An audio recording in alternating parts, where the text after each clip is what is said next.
I'm Samantha Tonge. I'm the Managing Director of Labrakita Marketing, an agency that specialises in marketing for engineering companies. And today I'm going to be talking about employer branding and using marketing to attract and retain staff, because it's an area that's often missed in the sector. The first thing that you need to think about is who. It's exactly the same as with your customers. You wouldn't trumpet a marketing plan together without knowing who your target audience is. It's the same thing. Who is it you're going to talk to? What skills do you need? What age group are they likely to be in? Where are they in terms of what media do they use? What events do they go to, etc. And I find with the clients that I work with, there's one of two areas they usually miss, assuming they are doing employer branding. And it's so important not to forget your current staff. Internal marketing is so essential. So the average cost to replace an employee is 6 to 9 months' salary. So that includes things like recruiting, advertising, training, onboarding, or time to get that person to get proficient compared to the person they're replacing, any extra management time, HR time, etc. So retaining staff is so important, not just in terms of, well, it's a good thing to do, it affects the bottom line. And then when you do look at the external people that you want to recruit, because with the Western women world, you're going to have to replace people who retire. And if you want to grow, you're going to need to bring in new people. And again, I find a lot of people miss one or two areas. They're either hyper-focused on graduates and young people that need to bring in, or they're really focused on people with experience and existing qualifications, etc. But actually, chances are you need both. So think about that. Think about the different types of roles that you're going to need in order to grow. And one thing that's so important, just like with customers, they're more likely to buy your stuff or buy your services, products, etc. if they've heard of you. It's the same with employees. They're far more likely to go for a job ad if they've heard of that company. They're more likely to put more effort into it, etc. Also, if they've heard of you, they like the sound of you, they'd like to work for you.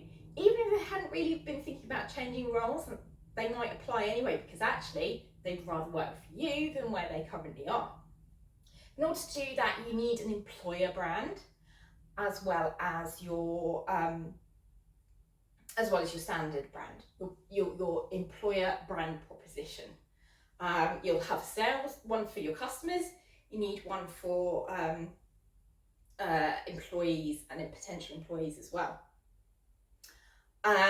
So one thing to mention is, I think a lot of the time people think of a brand as a logo, colours, maybe tone of voice, etc. But actually, brand is the core of who you are, and in this case, who you represent to your employees and potential employees.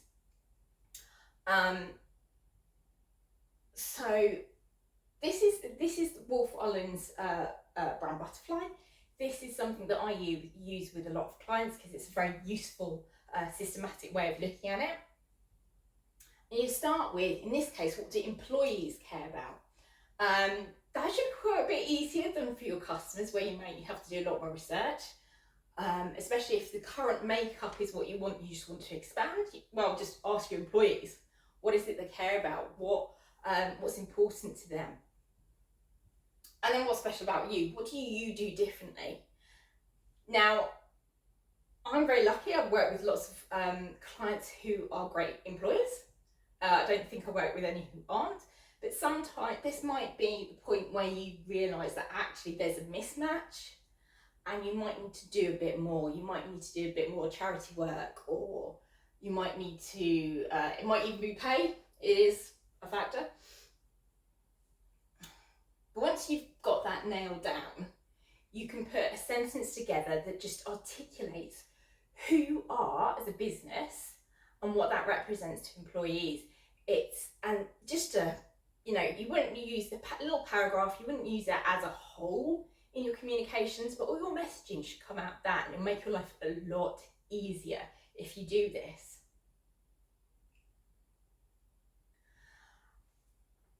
And these are things that often are done, forgotten about, maybe put on the wall, but these are all things that employees in particular really care about. Your vision, the vision for the company, will impact their vision for their career.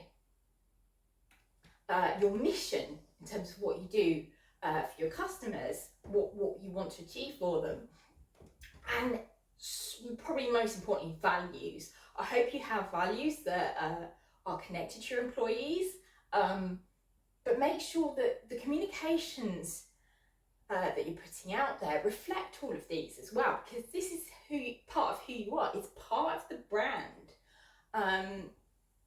So make sure that you think about that beyond just sticking them up on a wall somewhere, doing a presentation once, or expecting them to find it on the internet. And just like with any plan and any marketing plan, obviously you need objectives, smart objectives. So specific, measurable, achievable, relevant, time bound. And in this instance, probably there'll be, just like with your marketing objectives, if you're doing your marketing plan to your customers, there'll be overarching business objectives that then you sort of roll down to marketing objectives. What you need to do in order to bring that business in. It's the same thing. So HR is probably the department that has the best knowledge on this front. So how many people do you need to grow? How many people do you want applying for each position? How many people do you need to get in front of to grow that brand proposition? Which brings me to this point. So just like objectives, your general marketing objectives, you need long-term objectives as well as short-term objectives. As I mentioned, it's important to grow the brand,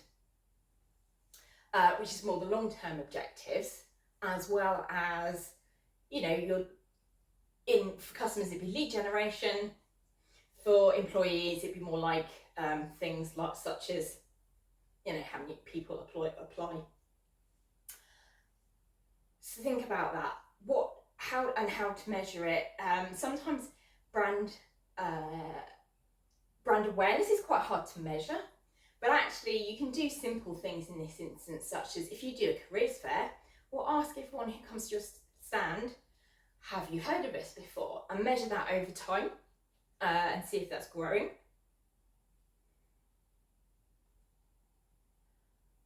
And I just can't get this across enough. Chances are you are a great employer. If you're coming here to find out more about what to do about it, you probably are. But you need to tell the world.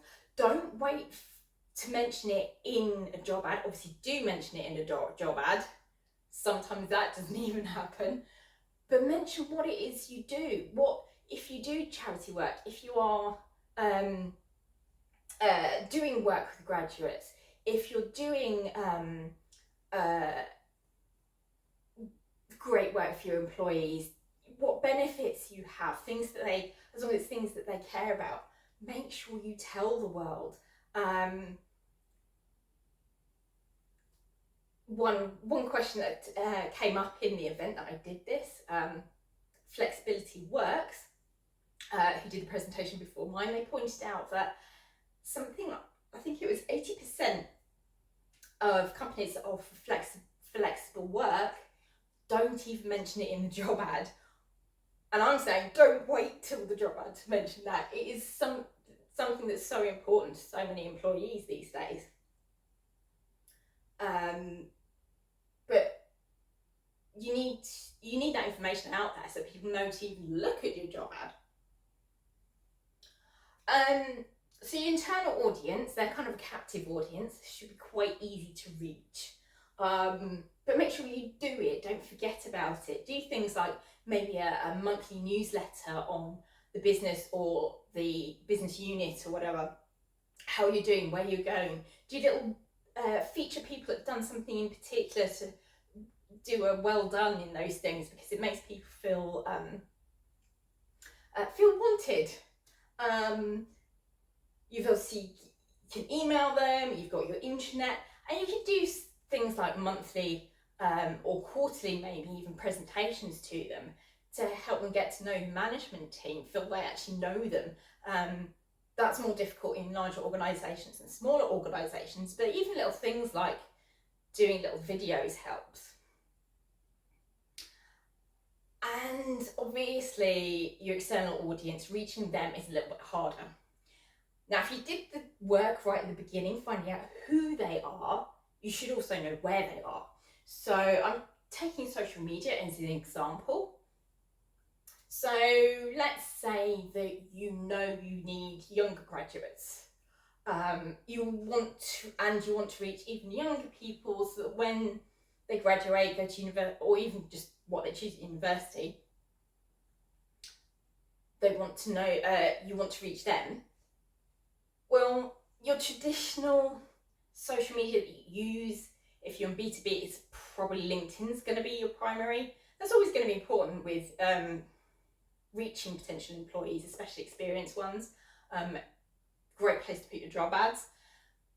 But in order to get this information out there, when you don't even necessarily have a job opening, you need to think about other forms of social media. So it might be younger graduates, then on TikTok more than LinkedIn. They're definitely not on Facebook so much, etc. And it's the same for all your communications. So do that work at the beginning, find out how best to reach that particular audience that you need to speak to. It's exactly the same principle as your customers, but probably a different mix than your customers. So this is PR Smith's SOSTAC plan. You need to put all this together in a marketing plan. Ideally look at that annually, have a marketing plan specifically for employees rather. So I find this very useful because it's quite basic and takes you through all the stages. So situation, where you are, where you're at, who you're talking to, where they are, all of this kind of stuff. Objectives we spoke about. Strategy. So that's things like the brand butterfly that we put together. It's your segmentation, targeting, positioning, different messages for different types of audiences probably. Tactics, that's getting down to what channels you're using, what events you're going to, what social media you're using, etc. Action, who's doing what. For example, what's done in-house, what's done externally, who's responsible for, say you're starting to do a newsletter, who's gathering that information, who's putting it together, who's distributing it, and then you start to put dates beside stuff as well. And then control. So what's working, what's not working, how often do you need to measure that, and also changing anything that might need changing. If something's not working, what do you need to change? And then you get back to situation and you start the process again. I find that very useful. And my last main point is, and I can't emphasize this enough, please don't work in silos. Just like marketing need to work with sales, marketing needs to work with HR. So they need to speak to HR to find out what is it that they need, who is it they need to employ, what is it from the company's objectives in terms of growth that they're going to need. HR, if you're not getting anything from marketing, are you actually asking them? Go to marketing and get that help. You're not experts in marketing communications. Why would you be? That's not your job. But you're going to need that help because it's a really important element. And if you're a leader in a business, please help break these silos down. Get monthly meetings going between teams. You'll get much better results. So if you're wondering why all that information is likely to be correct, and I know what I'm talking about, so I'm a chartered marketer. I spent 15 years in the marketing departments of engineering companies before I set up Labrakita Marketing, and I've helped quite a lot of clients since 2019, including helping them with their employer branding. And that's it. So questions and answers now. Now, if you answer questions below, whether you're on YouTube, LinkedIn, wherever, put questions in there and I will try and answer them. Thank you.